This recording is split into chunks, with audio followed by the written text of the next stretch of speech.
ពីពណ៌នេះយ៉ាងនៅស្ទើរបន្តិចចាំស្ដាប់ខ្ញុំវិញណាហាមសោចណា4 ឆ្នាំផ្លាយដែលខ្ញុំធ្វើខាងទ្របអត់មានអីបបាក់អីមហាស្រួលគ្រាន់តែហុយលំអងវាបន្តិចនិយាយថាពីកដាស់នឹងចង់ធ្លាក់សួតហើយសបោហៀជាប់និយាយថាពីដៃជើងនឹងគឺមុតបលាសោះហើយរីឯស្បែកមុខវិញដូចច្រាំងខ្នោអញ្ចឹងគឺរលជាប់ហើយបើស្បែកខ្លួនវិញណាអាឡែកស៊ីប្រចាំឆ្នាំលោកតកែខ្ញុំក៏ឯកទេសដាំទ្របអញ្ចឹងក្នុងមួយឆ្នាំគឺ30ហៅស៊ឺ1ហៅស៊ឺគឺ100ម៉ែត្រតោះយើងនាំនេះគិតលេងស្រួលឡាត់ហើយនិយាយពីកម្ដៅវិញម៉ែក្ដៅតាក្ដៅនិយាយក្ដៅម៉ែក្ដៅ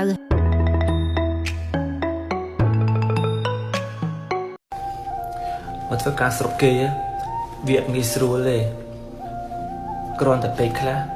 ពួកខ្ញុំអត់ចង់បង្ហាញការលំបាកឲ្យអ្នកទាំងគ្នាបានឃើញទេព្រោះពួកខ្ញុំអត់ចង់ឲ្យពុកម៉ែនៅស្រុកកំណើតគាត់ពិបាកចិត្តទេពួកខ្ញុំបង្ហាញឲ្យការសប្បាយតែនៅពីក្រោយការសប្បាយរបស់ពួកខ្ញុំគឺមានរឿងច្រើនដែលពួកខ្ញុំត្រូវឆ្លងកាត់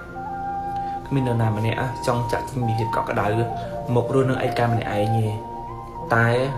ព្រោះតែភាពក្រពួកខ្ញុំចង់ចាក់វាស្ទើរតែពាក់កណ្ដាលនៃជីវិតរបស់ខ្ញុំដែលគំនូរជីវិតរបស់ខ្ញុំគឺត្រូវបានគូរនៅលើផ្ទាំងក្រណាត់ពណ៌ខ្មៅ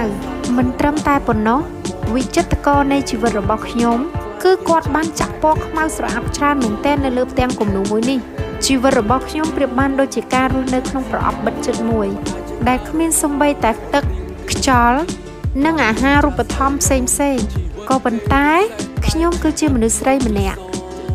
ដែលមិនចូលចិត្តរស់នៅក្រោមសម្ពាធហើយខ្ញុំក៏បានព្យាយាមរើបំរាស់ចេញពីជីវិតគំនូរដ៏ខ្មៅស្រអាប់នេះខ្ញុំគឺជាម្ចាស់នៃជីវិតរបស់ខ្លួនឯងជីវិតរបស់ខ្ញុំទុកឲ្យខ្ញុំជាអ្នកគូវាសហើយសប្តាហ៍ថ្ងៃខ្ញុំក៏ជាអ្នកផាត់ពណ៌ដោយពណ៌ទាំងអស់ហ្នឹងគឺសុទ្ធតែជាពណ៌ស្រស់ស្អាតភ្លឺថ្លានិងស្រស់បំព្រងខ្ញុំមិនមែនជាមនុស្សស្រីដែលអស្ចារ្យអ្វីនោះឡើយគ្រាន់តែខ្ញុំជាមនុស្សស្រីដែលពូកែតស៊ូចុះអ្នកដែលកំពុងមើលវីដេអូនេះជាមនុស្សបែបណាដែរថ្ងៃនេះខ្ញុំគ្រាន់តែចង់ចេញមុខសុំទោសខ្លួនឯងដែលធ្វើឲ្យខ្លួនឯងរស់នៅដូចជាគ្រឿងយន្តខ្ញុំបានប្រាស្រ័យអ្នកឥតសំចៃដៃគ្រាន់តែក្រោកពីគេងខ្ញុំបានធ្វើឲ្យអ្នកហត់នឿយនឹងការតុបតែងរាងកាយងូតទឹកផ្លាស់ប្ដូរសម្លៀកបំពាក់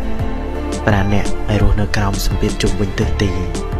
ខ្ញុំធ្វើឲ្យអ្នកយំច្រើនជាងញញឹមខ្លាំងខ្ញុំធ្វើឲ្យអ្នកមិនបានសម្រាកស្មានគ្រប់គ្រាន់ខ្ញុំបណ្ដោយឲ្យរាងកាយខ្លួនឯងជឿចាប់ពើផ្សារម្ដងហើយម្ដងទៀតឥតរៀងចាលខ្ញុំប្រើអ្នកគ្រប់បែបយ៉ាងដែលខ្ញុំចង់បានតែអ្នកមិនដែលរអ៊ូនឹងបញ្ជារបស់ខ្ញុំម្ដងណាឡើយមានពេលខ្លះអ្នកឈឺស្ទើរតែមិនអាចក្រោករួចតែខ្ញុំនៅតែប្រឹងព្យាយាមដាស់អ្នកម្ដងហើយម្ដងទៀតឲ្យអ្នកមកបំពេញការងារឲ្យខ្ញុំ